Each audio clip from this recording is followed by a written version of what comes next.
사무엘하 23장 8절에서 12절 말씀까지 오늘 이 말씀을 가지고 믿음의 큰 용사의 특징, 믿음의 큰 용사의 특징이 무엇인가 잠시 살펴보도록 하겠습니다. 오늘 본문 8절부터는 위대한 다윗의 동역자들, 용사들의 이름들이 나와 있습니다. 위대한 이름들이죠. 그리고 함께한 이름들이죠. 다윗과 함께 생사고락을 같이 하면서 전쟁을 한 용사들의 거룩한 또 위대한 이름들이 나와 있습니다. 다윗은 혼자 잘나서 수많은 전쟁에서 승리한 것이 아니었습니다. 다윗 주변에는 다윗과 함께 목숨을 걸고 싸우는 수많은 용사들이 있었습니다. 이들은 다윗에게 충성할 뿐만 아니라 다윗을 진심으로 사랑했던 용사들이었습니다. 다윗의 용사들은 다윗을 자기 생명처럼 사랑하였고 자신의 생명을 걸고 다윗과 함께 싸웠습니다. 왜 그렇죠? 다윗이요 이스라엘 하나님을요 자기 생명처럼 사랑하였기 때문인 거예요. 다윗이 여호와 하나님을 자기 생명처럼 사랑하고 충성하니까 다윗을 따르는 용사들도요 다윗처럼 하나님과 다윗에게 충성을 하였던 거죠. 좋은 본을 보이는 게 되게 중요한 것입니다. 특별히 오늘 본문은 다윗의 3명의 용사들이 나와 있습니다. 이 3명의 용사들은 좀 특별한 용사들이고 아주 뛰어난 용사들이었습니다. 이 3명의 용사들의 특징을 보면서 누가 믿음의 큰 용사인가 잠시 살펴보기를 원합니다. 첫째는요, 많은 수를 두려워하지 않는다는 거예요. 많은 수를 두려워하지 않는다는 거예요. 첫 번째 용사로 언급된 사람은요, 요셉 바세벳이라는 사람입니다. 8절의 말씀을 보게 되면 다윗의 용사들의 이름은 이러하니라. 다그몬 사람 요셉 바세바라고도 하고 예산 사람 아디노라고도 하는 자는 군 지휘관의 두목이라 그가 단번에 800명을 쳐 죽였더라 라고 말하고 있어요. 요셉 바세벳은요 군 지휘관의 두목이었습니다. 최고의 우두머리 군 지휘관이었어요. 총사령관이었습니다. 총사령관이었음에도 불구하고 어떻게 합니까? 군대 뒤에서 지휘하는 사람이 아니었어요. 군대 뒤에서 지휘하는 사람이 아니라 오히려 앞장서서 직접 싸우는 사람이었어요. 현장에서 직접 싸우는 사람이 진정한 용사인 거죠. 그런데 단번에 몇 명을 죽였습니까? 800명을 죽입니다. 무려 800명을 쳐 죽여요. 하루에. 한 사람이 무려 800명을 죽인다는 거 놀라운 일이죠? 여러분 별로 안 놀라는 것 같아요. 예, 삼손이요. 성령에 충만하여서 특별한 사사로서 나귀 특별로 블레셋 사람들을 몇 명을 쳐 죽였습니까? 예, 1000명을 쳐 죽였어요. 요셉 바세벳은요. 삼손 못지않은 큰 승리를 거둔 사람이었어요. 어떻게 이것이 가능한 거죠? 많은 수를 두려워하지 않았기 때문인 거예요. 800명을 쳐 죽였다면 그 서너 배의 군인들이 그를 둘러싸고 공격을 하였을 것입니다. 그러나 그 수많은 적들을요 두려워하지 않았어요. 수많은 적들을 두려워하지 않고 싸우니까 어때요? 승리하잖아요. 큰 용사의 특징은 무엇입니까? 많은 수를 두려워하지 않는 거예요. 많은 사람들은요 사람의 수를 보고 계산을 하죠. 내가 이길 수 있을까? 내가 감당할 수 있을까? 수많은 생각을 합니다. 물론 잘 계산하고 따지는 것이 나쁘다라고 생각하지 않아요. 그러나 믿음의 큰 용사는요 사람의 수를 보고 싸우는 사람은 아니죠. 오직 하나님께서 나로 하여금 승리케 하실 것이라는 믿음을 가지고 싸우는 사람인 줄 믿습니다. 아멘. 믿음의 큰 용사 가운데 한 사람이 바로 사울의 아들 요나단이었죠. 이 요나단의 큰 믿음은 무엇이었습니까? 그는 무엇이라고 외쳤습니까? 여호와께서 우리를 위하여 일하실까 하노라. 여호와의 구원은 사람의 많고 적음에 달리지 아니하였느니라 라고 외치고 적진으로 들어갔습니다. 우리도 마찬가지죠. 이런 믿음을 가지고 전쟁을 할 때 하나님께서 나를 위해서 일하신다는 믿음을 가지고 사람의 수를 두려워하지 않고 전진하여 나아갈 때 하나님께서 우리를 통해서 큰 승리를 이루도록 역사하여 주실 줄 믿습니다. 저 사역을 하면서도요. 이런 사역은 큰 교회나 할 수 있어 라는 생각을 할 때가 많아요. 이런 전도, 이런 선교, 이런 구제는 큰 교회나 할 수 있어. 이런 생각을 제가 할 때가 있어요. 하나님의 나라는요. 사람의 수에 많고 적음에 달려있지 않고 하나님께 전능하신 하나님께 달려있는 줄 믿습니다. 우리가 믿음을 가지고 전능하신 하나님을 붙잡고 나간다면 수에 상관없이 하나님의 크신 일들을 이룰 수 있는 줄 믿습니다. 우리가 주님의 이름으로요, 주님의 영광을 위해서 싸우고자 하고 이기고자 한다면 하나님께서는 반드시 도와주세요. 반드시 승리케 하여 주실 줄 믿습니다. 인간의 힘으로 이길 수 없는 것을 전능하신 하나님의 능력으로 이기게 하여 주실 줄 믿습니다. 이런 믿음의 큰 용사가 되시길 축원합니다. 두 번째로는요, 큰 용사의 특징이 무엇입니까? 물러나지 않는다는 거예요. 물러나지 않는다는 거예요.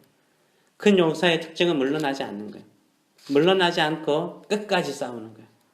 9절과 10절의 말씀을 보게 되면 그 다음은 아호와 사람 도대의 아들 엘르아살이니 다윗과 함께한 용사 세 사람 중에 한 사람이라. 블레셋 사람들이 싸우려고 거기에 모임에 이스라엘 사람들이 물러간지라. 이스라엘 군인들이 물러간지라. 세 용사가 싸움을 도두고 그가 나아가 손이 피곤하여 그의 손이 칼에 붙기까지 블레셋 사람을 치니라. 그날에 여호와께서 크게 이기게 하셨으므로 백성들은 도망갔던 군인들이 돌아와 그의 뒤를 따라가며 노력할 뿐이었더라 라고 기록하고 있어요. 두 번째 큰 용사 엘리아살은 어떻게 싸웠습니까? 자신의 손에 칼이 붙기까지 싸웠어요. 이스라엘 군인들이 무서워서 다 뒤로 도망갔어요. 그런데 엘리아살은 어떻게 합니까? 그는 10절 말씀 보게 되면 그는 오히려 앞으로 전진했다라고 말하고 있어요. 모든 군인들이 무서워서 물러날 때 오히려 엘르아살은요 적진을 향해서 나아갔어요. 싸웠습니다. 얼마나 열심히 싸웠으면 손에 칼이 붙을 정도로 얼마나 열심히 싸웠는지 몰라요. 그때 하나님께서 큰 승리로 축복하시잖아요. 엘르아살이 절대 물러서지 않고 오히려 앞으로 나가서 싸우니까 결국 도망갔던 이스라엘 군인들도 오히려 다시 돌아오는 것을 보여주잖아요. 신앙생활 하면서요, 교회에서나 사회생활 하면서 모든 사람들이 다 안 된다라고 빠질 때가 있어요. 이때 나 혼자라도 믿음으로 싸워버리라 도전하는 성도가 있습니다. 이 사람이 바로 믿음의 큰 용사인 줄 믿습니다. 요새 전도는 안 돼 하면서 모든 사람들이 전도팀에서 다 빠져나가 버려요. 그런데 끝까지 절대 물러서지 않고 전도하는 사람이 있어요. 혼자서라도 전도하는 사람이 있어요. 이 사람이 바로 믿음의 큰 용사죠. 열심히 새벽을 깨우면서 기도하다가 한두 사람씩 이 핑계 저 핑계 대고 빠져나가죠. 혼자서 마지막까지 새벽을 깨우며 기도하는 사람이 있어요. 절대 물러서지 않고 새벽을 깨우며 기도하는 그 사람이 바로 믿음의 큰 용사죠. 교회가 갈등이나 아픔으로 다 떠나고 몇 사람밖에 남지 않았어요. 목회자도 떠나고 다들 떠날 이유나 변명거리를 찾고 있을 때 끝까지 나가서 나는 주님의 몸된 교회를 지키리라, 예배의 자리를 지키리라 라고 섬기는 사람, 이 사람이 바로 믿음의 큰 용사인 줄 믿습니다.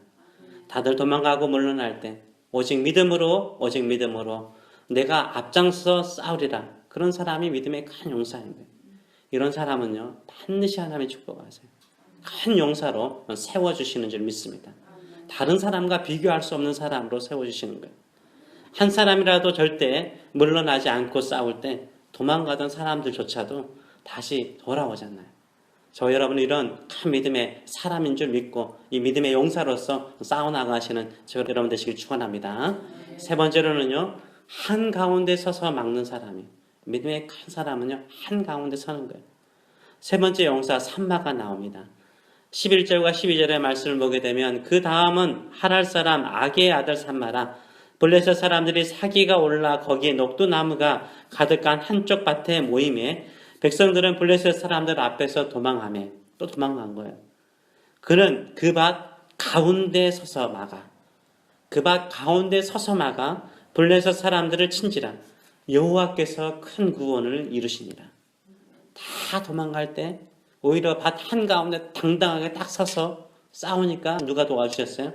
하나님께서 큰 승리로, 큰 구원으로 도와주셨다라고 말씀하고 있어요. 블레셋 사람들이 울거리는 녹두밭 한가운데 서서 막아서 3만은 싸웠습니다. 이때 하나님께서 오히려 큰 승리로 축복하여 주셨습니다. 다들 두려워서 도망갈 때 오히려 변방으로 가는 것이 아니라 한가운데로 오는 거예요. 당당하게 그 가운데서 서서 적들을 막아서는 사람. 이 사람이 바로 믿음의 큰 용사죠. 교회나 사역이나 어렵고 힘들 때요. 다들 도망가기에 바쁠 때 오히려 한가운데를 지키는 사람, 오히려 중심을 잡아주는 사람, 이 사람이 누구예요? 이 사람이 믿음의 큰 용사예요. 이렇게 한가운데 서서 나라도 서겠다라고 하면 하나님이 주어가세요. 하나님이 큰 구원을 이루세요. 새 용사의 특징은 뭐예요? 절대 물러서지 않는 거예요. 수많은 병사들이 다 물러날지라도 물러나지 않는 거예요. 수많은 적들을 보고 당당하게 싸우는 사람이죠. 오히려 남들은 도망갈 때 더 앞으로 나가서 싸우는 사람, 칼과 손이 달라붙을 때까지 싸우는 사람, 한가운데 서서 막아내는 사람, 이런 사람은 하나님께서 크게 승리케 하시는 믿음의 큰 용사인 줄 믿습니다.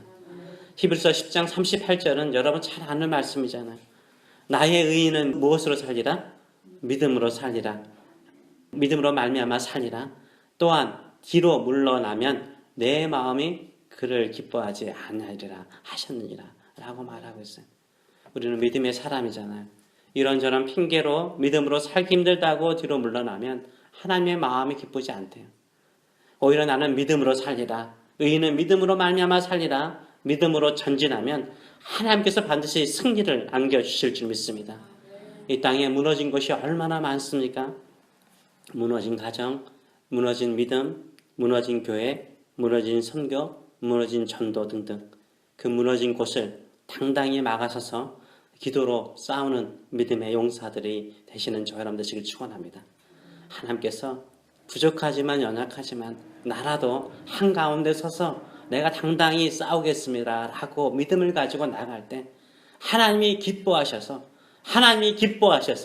반드시 승리로, 크신 승리로 우리의 인생을 가장 복되게 하여 주실 줄 믿습니다. 그런 믿음의 큰 용사가 되시는 저 여러분 되시길 축원합니다. 기도하겠습니다. 살아계신 하나님 아버지, 우리는 육신적으로나 또 여러 가지 면에서 부족하고 연약한 사람들입니다. 그러나 우리에게 가진 것 딱 한 가지 있습니다. 주님을 사랑하는 마음, 주님을 믿는 믿음이 있습니다. 많은 곳이 무너지고 수많은 사람들이 물러날 때 우리는 그 자리로 나아가서 전진하여서 믿음으로 나아가서 오히려 한가운데 서서 당당하게 주의 이름을 붙들고 믿음으로 싸우는 사람, 기도로 싸우는 사람들이 되게 하여 주시옵소서. 내가 승리케 하는 것이 아니라 하나님께서 크게 승리케 하여 주실 것을 믿고 믿음으로 나아갈 수 있도록 은혜 도하여 주시옵소서. 무너져가는 교회, 또 무너져가는 사람들 속에서 오직 나는 믿음으로 살리라 라는 믿음을 가지고 새벽을 깨우며 믿음으로 기도합니다. 믿음의 큰 용사들을 주여 축복하여 주셔서 하나님 복되게 하여 주시옵소서. 주께서 승리케 하여 주시옵소서. 무슨 일을 하든지 하나님의 능력으로 감당할 수 있는 능력의 사람, 믿음의 큰 용사로 승리하는 사람, 세상의 다른 사람들과 비교할 수 없는 믿음의 크신 역사를 이루는 사람들로 사용하여 주시옵소서. 모든 것을 감사드리며 예수님의 이름으로 기도합나이다. 아멘.